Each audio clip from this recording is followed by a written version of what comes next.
एक बार राधा बोलो, राधा नाम कहो, उसके बाद न किसी ध्यान की जरूरत है, न तप की जरूरत है, न किसी यज्ञ की आवश्यकता है। सब यज्ञ उसी में, सब दान उसी में, सब तपस्या उसी में। इंसान तो छोड़ो, खुद गोविंद भी जब राधा राधा कहते हैं ना तो उनका शरीर कांपने लगता है, रोम रोम खिल उठता है।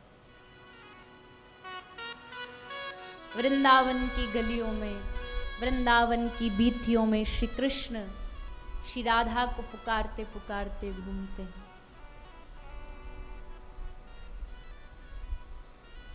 श्री राधे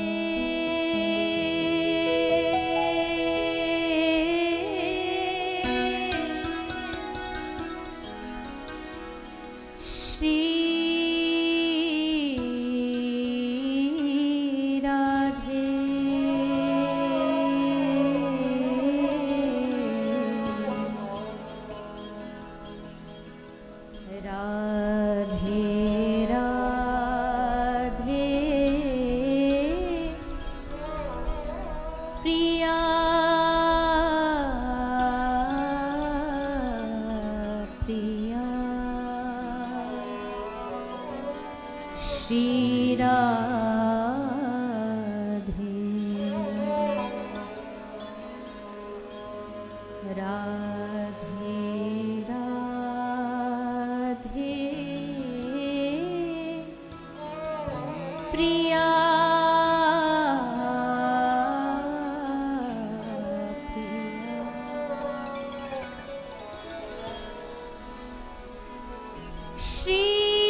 राधे श्री राधे श्री राधे कहते कहते, नाम लेते लेते श्याम सुंदर वृंदावन में वृक्षों से लिपट लिपट के राधा राधा राधा। क्या जरूरत पड़ी श्री कृष्ण को राधा नाम लेने की? और तो और स्वयं जो आराध्य हैं, जो कृष्ण हैं, जो श्री राधा रानी बैठी बैठी कृष्ण कृष्ण कृष्ण कृष्ण, और श्री कृष्ण बैठे बैठे राधा राधा राधा पुकारते चलो हम जीवों को तो हो सकता है हम इसलिए नाम जपें कि हमें कुछ चाहिए, पर इनको क्या चाहिए? जो सबके आराध्य हैं उनको भला क्या चाहिए? पर वो इसलिए जपते हैं क्योंकि नाम जपने वाला कभी नाम से फल नहीं चाहिए। नाम जपने वाला नाम इसलिए जपता है क्योंकि उसको नाम जपने में आनंद आता है। जब वो कृष्ण कहता है तो उसे लगता है कि कृष्ण ने उसको याद किया। जब वो राधा नाम बोलता है तो उसे लगता है कहीं बैठी हुई श्री राधा रानी उसे स्मरण कर रही है। अगर उसे स्मरण ना कर रही होती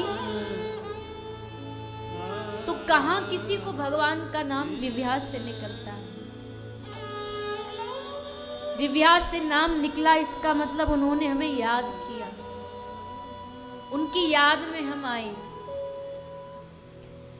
इसलिए कृष्ण बैठ के श्री राधा नाम पुकारते, राधा रानी बैठ के कृष्ण नाम पुकारते, शंकर जी बैठ के राम राम राम राम, हनुमंत लाल बैठे बैठे श्री राम जय सिया राम जय सिया राम।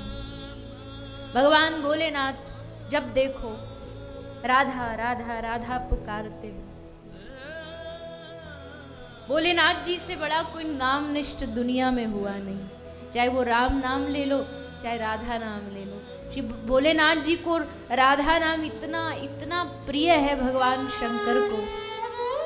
भगवान शंकर रुद्र महादेव जो लगता है शायद बड़े संहार के देवता हैं, बड़े क्रोध में होंगे, लेकिन वो भगवान शंकर रोते रोते जानते हो क्या मांगते हैं?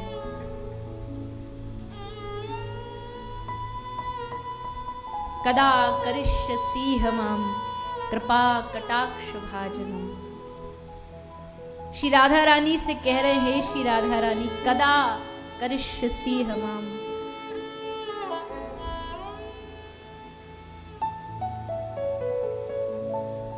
कदा मतलब कब करोगी आप हम पर कृपा।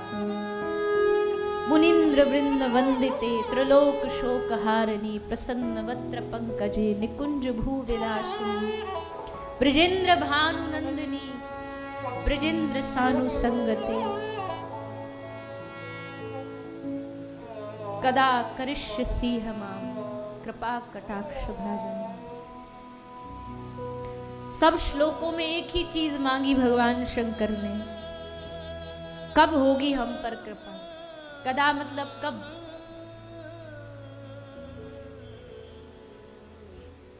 एक भक्त के जीवन में दो ही शब्द होते हैं, कदा और किम। कदा मतलब कब, किम कैसे। कृपा कब होगी और कैसे होगी, बस इसी के भरोसे एक साधक अपना जीवन बिताता है। उसे पता है कि उसके भीतर उतना गुण नहीं है। जिन भक्तों की हम चर्चा सुनते हैं, उनकी जीवन शैली देखते हैं तो लगता है कि इतना भजन तो शायद कभी जीवन में न हमने किया और न कभी कर पाएंगे। लेकिन फिर भी कहते हैं ना, घर में जो सबसे ज्यादा नालायक बेटा होता है ना, उस पर माँ का बड़ा लाड़ होता है, क्योंकि पता है बाकी सब तो कमाते हैं, इसके पास कुछ भी नहीं है, इसके पास कमाने का साधन नहीं है। तो उस पर उसकी चिंता ज्यादा रहती है माँ को कि क्या होगा इसका भविष्य, न पढ़ा न लिखा, न कमाई का कोई जरिया है। वैसे ही जो अच्छे साधक भजनानंदी उनको तो पार होना ही होना है, पर हम जैसे जो नालायक होते उनके लिए ठाकुर जी को, राधा रानी को ज़्यादा चिंता होती है। ये नालायक बच्चा है, इसको तो मुझे ही पार उतारना पड़ेगा, इसके पास कोई बल नहीं है पार उतरने का, इसके पास एक ही बल है, कृपा। सिर्फ एक ही विश्वास है कि कृपा से मैं पार उतर जाऊं। और कृपा उनकी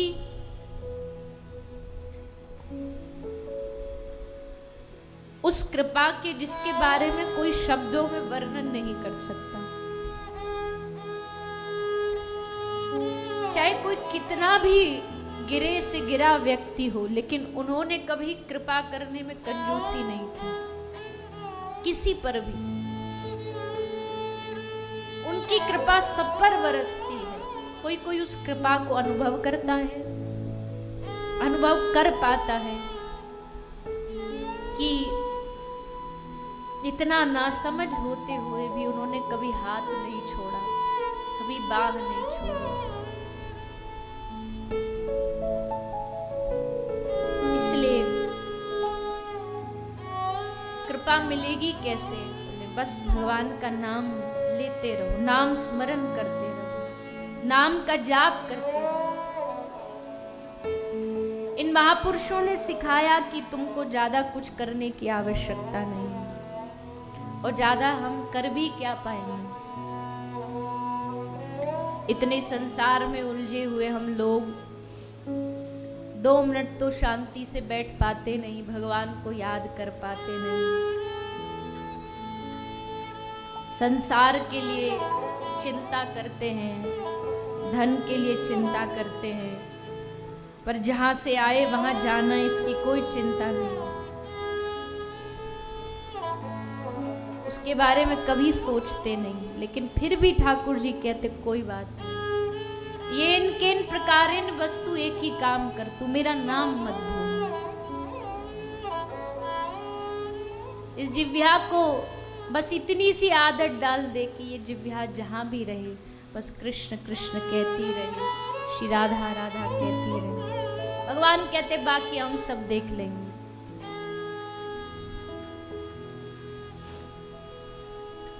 बहुत से लोग कहते, हमने देखा है लोग माला लेकर के माला करते रहते पर ध्यान कहीं और होता, बातें कहीं और करते रहते, कोई लाभ नहीं है ऐसे भजन का। जी कौन कहता लाभ नहीं है? कौन कहता लाभ नहीं है? शास्त्र तो कह रहे तुम भगवान का नाम कैसे भी लो तो कहीं मन जा रहा है जाने दो, नाम मत छूओ। हम कैसे माने आपकी ये बात, हम कैसे माने सच्ची है? तो बताया अजामिल एक ब्राह्मण, अजामिल एक ब्राह्मण जिसके जीवन में खूब पवित्रता थी, मर्यादा थी, लेकिन फिर एक समय आया जब उसका संग दूषित हो गया, और संग दूषित होने से गलत व्यवहार, गलत काम करने लगा, चोरी करने लगा, बाहर जाकर के लोगों को परेशान करने लगा। लेकिन घर में कुछ साधु आए, पत्नी ने साधुओं को भोजन खिला दिया, और जब साधु जाने लगे तो साधुओं ने कहा कि एक काम करना, तुम्हारी पत्नी गर्भवती है, इस बालक का नाम तुम नारायण रख देना। और बस नारायण नारायण नारायण नारायण करते करते करते करते भले ही गलती से इसने नारायण नाम जाप किया, लेकिन नारायण नारायण कहते कहते इस अजामिल को भगवान की प्राप्ति हो गई। नाम में इतनी ताकत है, इतनी शक्ति है कृष्ण नाम में, नारायण नाम में। ये अजामिल उसका साक्षात उदाहरण है। और भी जितने महापुरुष हुए हैं, सबकी नैया को पार उतारने वाला कृष्ण नाम ही है। इसलिए चैतन्य महाप्रभु कहते हैं, चैतन्य महाप्रभु की वाणी है, विजयते श्री कृष्ण संकीर्तनम। एक ही उपाय है कलिकाल में भगवान को पाने का, नाम संकीर्तन करो, नाम जाप करो। हरेर नाम हरेर नामैव केवलम, कलौ नास्तैव नास्तैव नास्तैव गतिरन्यथा। इसके अलावा कोई भी गति कलयुग में दूसरी नहीं बताई गई है। और नाम की महिमा तुलसीदास जी ने, सूरदास जी ने, मीराबाई जी ने, सब महापुरुषों ने अपनी अपनी वाणियों में नाम की महिमा गाई है। इसीलिए हम सब भी ठाकुर जी से प्रार्थना करें, हे प्रभु इस कथा को सुन करके, देखो सच्चाई है इस कथा को सुनने के बाद, इस कथा को सुन करके अगर सुनने के बाद भी जैसा जीवन चलता आया वैसा ही जीवन चलता रहेगा तो समझो ये 7 दिन बेकार चलेंगे, कहने वाले के, सुनने वाले के, कराने वाले के। और सफल कब होगी ये कथा? बोले जब ये कथा सफल तब होगी, कथा सुनने के बाद घर जाओ और घर जा कर के जो माला पैक हुई रखी थी अलमारी में, कभी किसी गुरुजनों से प्राप्त हुई थी, वो अलमारी में पड़ी पड़ी धूल चाट रही थी, वो जा कर के उसको उठा करके माला जाप करना शुरू कर दो। हरे कृष्ण कृष्ण कृष्ण हरे हरे, हरे राम राम राम। तब समझना कथा सफल हुई। ये बात समझने में समय भले लग जाता है, ये बात को मन में बुद्धि में बिठाने में समय जरूर लग जाता है कि एक नाम से क्या हो सकता है भला, लेकिन जिसके हृदय में बैठ गया। एक दिन तुकाराम जी, वारकरी संप्रदाय, तुकाराम जी नाम की शक्ति देखो। तुकाराम जी बैठे बैठे एक मंदिर में विठ्ठल विठ्ठल विठ्ठला विठ्ठला जाप कर रहे थे। महाराज शिवाजी दर्शन के लिए पधारे और कहते हैं कि जब साधु के पास जाओ ना तो ज्यादा अपना आडंबर लेकर के नहीं जाना चाहिए। संत दर्श को चालिए तज माया अभिमान। सबसे अच्छा संत दर्श करना हो तो ये नहीं कि ये 10 आगे 10 पीछे, दुनियादारी में आपको ये वैभव दिखाना दिखाओ, पर संत दर्श में नहीं। संत दर्शन के लिए एकदम छोटे बन के जाइए।